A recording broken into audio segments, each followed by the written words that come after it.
never gave up. In his life, President Michael Sata conquered all odds. But he became what he wanted to be, the Republican president of Zambia, after trying several times. At one time, political opponents tried to stop him from contesting the presidential elections by making education a barrier to stand for elections. But who was Michael Sata? Michael had much more education than people thought. When he was in the UK, a famous time when he was working for British Railways, he was doing the night school at the London School of Economics and earning for himself A-levels in constitutional governance and so on and so forth. And in fact, one of those times, much later on, when our opponents were trying to exclude him from the presidency by making minimum education level, a barrier to entry. He called me around and he gave me all his certificates. He said, keep those, we might need them. But as it happened, they gave up trying to exclude people because it's very difficult to tell how educated somebody really is. But he had qualifications. Since President Sata died about 2 weeks ago, many have had their own way of describing him. Dr. Guy Scott gives an insight on what kind of a person Michael Sata was. One time I went flying with him, we were flying somewhere, and I said, have you seen how one of these works? And I started showing him how the airplane worked. He said, nonsense, let me show you. He had a flying license. Where he got his flying license, but he could fly perfectly well. And it takes 40 hours of flying experience to even basically have a private pilot's license. So he was a secret flyer, if you like. So one kept learning things about Michael like that, because he never advertised it, because also I think maybe it was contrary to his image as a simple man. He didn't want to have to explain to people in Mpika or Shangombo or wherever how come he's a man of the people, but also he can fly, and also he has got qualifications which he got from the London School of Economics. So I knew, but generally he liked people to think he was a much simpler man than he was. And he was a very complicated man.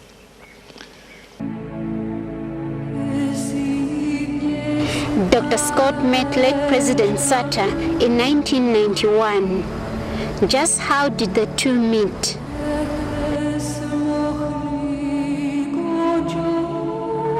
I met him at the first national convention of the MMD in 1991. The MMD, you might know, was formed in 1990 as a pressure group, and then became the Movement for Multi-Party Democracy Party. And then we had to have a convention. The convention was held at Mulabushi International Conference Center, where various people stood for election as chairman of different areas, just like any party convention, really. And of course, the most important person that we had to elect was the president at that time. And that's when I met Michael Sata, although he was quite well known by that time in Lusaka as the governor and as a general activist, and had already been named the King Cobra. I was at Oxford University, and somebody phoned me and said they are returning multi-party politics to Zambia. And I rushed out in the morning. I bought some shorts, because I hadn't worn shorts for some years, from Marks and Spencer's, bought a ticket and came out. And a lot of people turned up at this convention who no one was expecting and nobody knew. But I was very quickly noticed this person who was like a center of gravity, moving around the whole thing, with everybody following him. You know, like a man of tremendous charisma. And I said to him, or he said to me, "Who are you?" And since then we got on like a house on fire. Quite why, so sometimes difficult to analyze these things, but I think both of us wanted many of the same things. We wanted our country to run properly. We didn't want to have to sacrifice high standards of education, high standards of health, just for independence. We wanted the independence and we wanted the high standards. And I think we shared that. President Sata was also an experienced politician.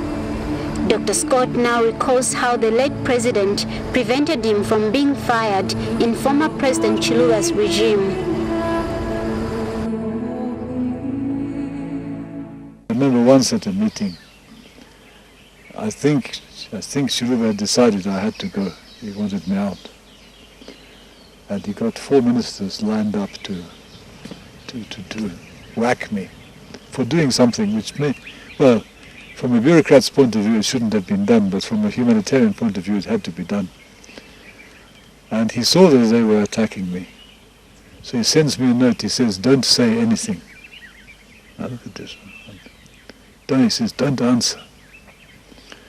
So one of them finishes and he says, Sir, I want to tell Dr. Scott off. It's outrageous what he has done." "Oh yes, Mr. Sata, Honorable Sata, what?" She says, I'm really shocked at Dr. Scott. He's very arrogant. And it's coming from Michael Sata to call somebody arrogant. But anyway, he then says, "But you see, sir, unfortunately he has beaten us to it. So we have no option except to forgive him and sack him next time." Very good advice. That was the end of the incident. 20 minutes later he sends me a note. He says, "Tian Mara, let's go and have a cigarette outside." In those days we were smokers. And that was just one time he saved my skin. Because he was, of course, a much more experienced politician than me. Somebody started telling lies about me. I was outraged. He said, "Listen, if you want to play this game or you don't want to play this game. Because part of playing this game is being able to be tolerated the most outrageous lies against you. You must shrug them off, because otherwise they'll get you. They will find your weakness and sort you out." So he was like my teacher and like my father, if you like, and that's because my father was a politician, not as nearly as successful a one as Michael, and a newspaper man and so on and so forth. So I was coming from a political tradition, but not one as rough and tough as African politics can be. Dr. Scott had many things to remember about the late president.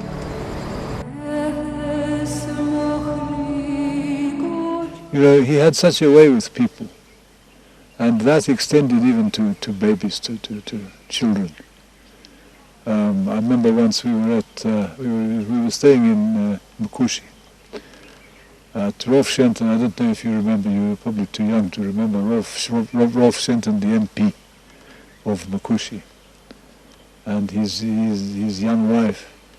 And we'd had a hard day's traveling. And we were sitting around and laughing, like Irishmen are reputed to do. And the door was flung open of the bedroom, and this very cross lady, white lady, came out with a baby that was crying. And said, "There you are, Mr. Sata, you've woken up my baby." Plonk! Puts him on Michael's knee, and goes back into the bedroom and slams the door. So Michael looks at the baby and says, "Hello, baby." And the baby goes, and falls asleep. So she says, "Tell that woman to come and get her baby." You know, those were just the little glimpses into him that we had, that everybody remembers. And I've seen him so often take care of people who need Oh, I remember once we were in a queue somewhere getting something, and there was a young girl who was pregnant with a baby and so forth, and the bureaucrats, it was registration card sent, and we were just keeping her waiting and so on. And he said, right, Dr. Scott and I, we are going to sit here until this woman gets her reg card. Is that?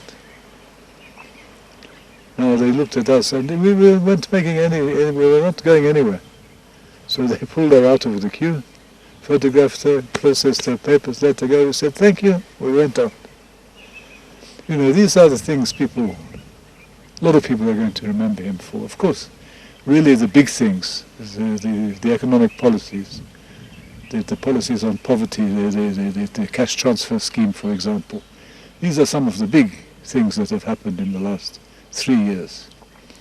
But they don't have quite the human touch of some of those moments, little incidents.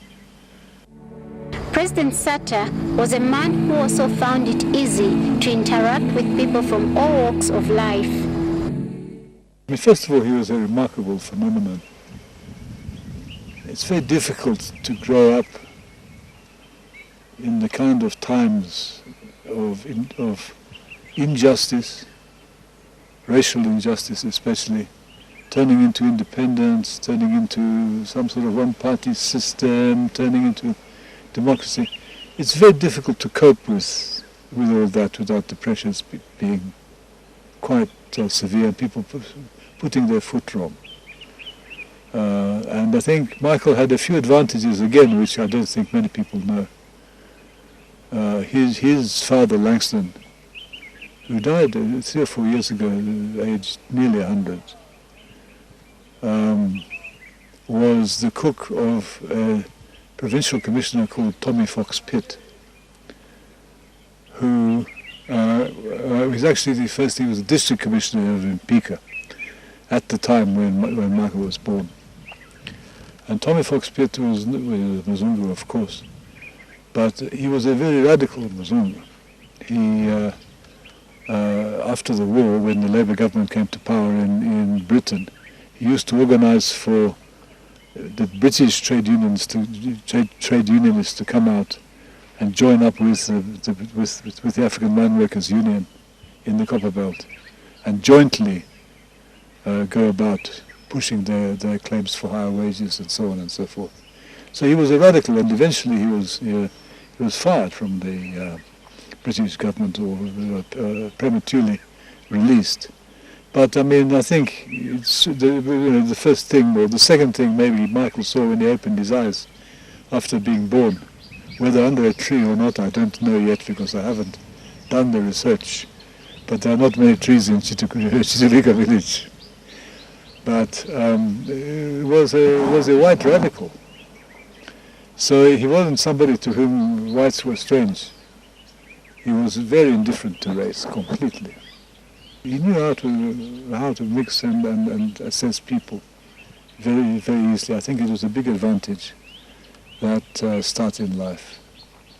And I say that and some parts of his life I don't know very much about, because I never found out by accident and he never told me.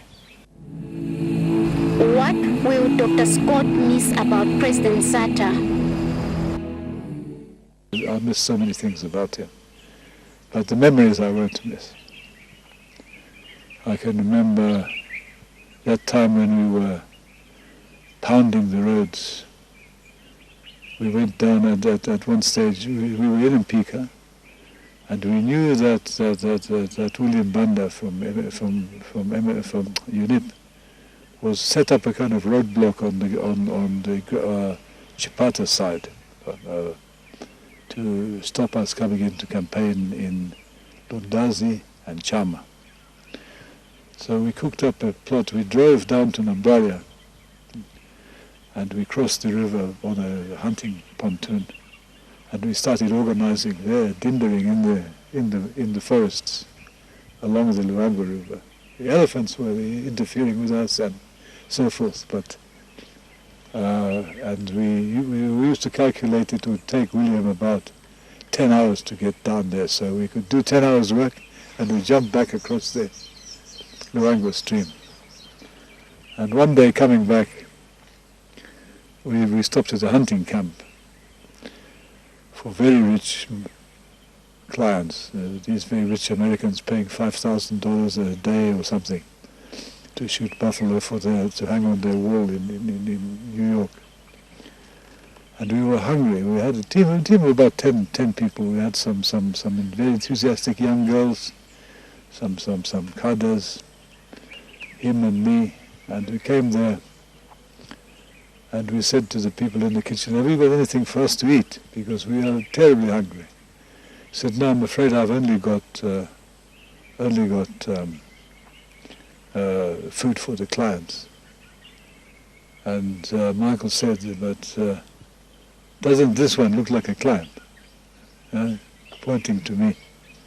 Does it not look like a Mzungu who has come to kill animals? So they said, yes, he looks a bit like that. I said, well, give him lunch. So I ordered 15 steaks, 3 bottles of whiskey, a sack of potatoes, a whole gallon of cooking oil, and we piled it all into the vehicle and we drove off up the side of the mountain. And when these chaps came back, the hunters and so forth, there was nothing to eat. Kwasira. They complained very bitterly later when I was Minister of Agriculture. They even came to see me and said, you're the one who stole our lunch. I said, well, it's too bad. If you're going to hunt animals in an African country, you expect revolutionaries to come by every now and then and take your lunch away. But what are some of the things that President Sata improved after he got into power? Generally, it's an exciting story, his life, of an exciting man who was determined to bring change. And that change is not here because he didn't come to this farm with a lawnmower. But all over Zambia, the contours have been changed, the horizon, the vistas. You know, the roads are there, the buildings are there, and people's imagination has changed in the last 3 years. You know, we used to consider it normal to be subjected to ZNBC censoring what we said and did, to have to listen to sort of propaganda from government all the time. And that, we've freed up Zambia. Some of that freedom has led to, it's like taking a cork out of a champagne bottle and everything suddenly comes everywhere. Some of it has been abused, but generally speaking, I think the freedom of speech that we've got in Zambia now is something that hopefully won't go backwards. And certainly these roads and these bridges, these universities, these hospitals, they're there, and they're all part of his memory, and they're standing firm. That was not all about President Sata. In fact, I asked him when I first met him, you know, I'm surprised here in this Mulungushi Conference Center here that you're not running for president, because you clearly have the popularity. I mean, everybody was just cheering whenever he went around the corner. And he said, no, I think the problem is that Chiluba has built up his support base, especially in the trade unions, over many years. Me, I have the stigma of having just come from UNIP. He came with four MPs, changed sides to MMD. Said it's too late, it's too easy for them to say I was an opportunist, I was a Johnny-come-lately. So I'm just going to take the chair of local government. In some ways it's such a great pity, because had things just been a little bit different, a little bit auspicious, his government, which I think would have lasted easily, well, it would have had to last 10 years, would have been much earlier in Zambia's history.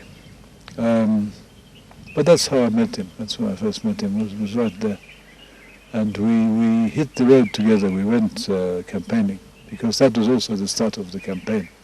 We moved from that convention to that huge rally at Pope Square before the cathedral was built. It was the launch rally. And people walked from every part of Lusaka. It was almost as big as his inauguration 3 years ago. It was a huge meeting, and we went there, and then we went to some common friends and so on and so forth, got some vehicles, got some drums of diesel, and we started hammering the country up and down, up and down. So we went campaigning together, and I learned a lot of politics and a lot of things from him during that period. This story is not about President Sata's political history, but it is about someone the country has lost. But we still asked Dr. Scott to share some information about the formation of the Patriotic Front PF party.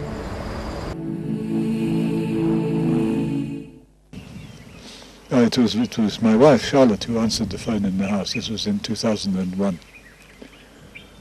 And the voice said, "Oh, where's my Minister of Agriculture?" So she said to me, "Guys, Michael," because we hadn't seen each other for a couple of years virtually. And he says, "Come on, get in your car and come round. We're going to take over the country." And of course we had a bad time, because it was far too short a time to build up a new party.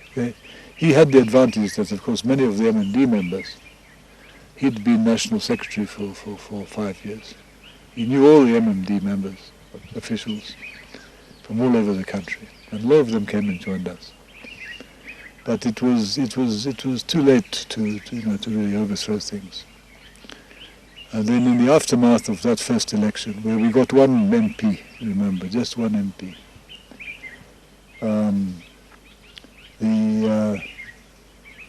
I had to go for a heart operation, and he got locked up for that case of the vehicle that was lent to him by the OP, and he was charged with the non-bailable offence of having a motor vehicle. So we didn't meet for some weeks, months, until I came back from Johannesburg, hardly able to walk with all this operation they'd done on me, and went to see him in the Kamwara remand prison, where he was cooling his heels, if you like. And I said, we are a mess, look at us. One of us is locked up in jail, the other one can hardly walk. Are we going to give up? He said, well, what do you think? I said, I don't think we should give up. I said, that's what I was going to say also. So from that time, things just got better. Dr. Scott had many things to say about the late president. I was doubting. I said, surely you can't have a European vice president in an African country. This is just too much of a political risk or whatever. But he calls the press, says, right, Vice President, Scott, swear, man, here. Huh? Which Bible you want? And we went. And I found myself in that, and I felt I owed him so much. No, I think, nobody I know who I respect, who knows Michael, has anything but the highest regard for him. I don't know anybody whose judgment I respect, who has a low opinion of him. Yes, you can produce criticisms. Is he prone to not putting necessarily the right roads in the right place at the right time? He should have done that differently, or something, and so forth. But it's going to be very difficult boots to fill. Very difficult shoes to fill for anybody.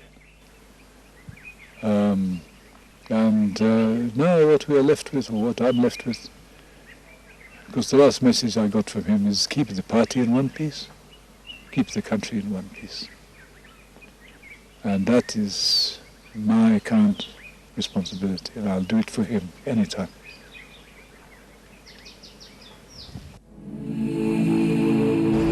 President Sata died in a London hospital on October 28, 2014.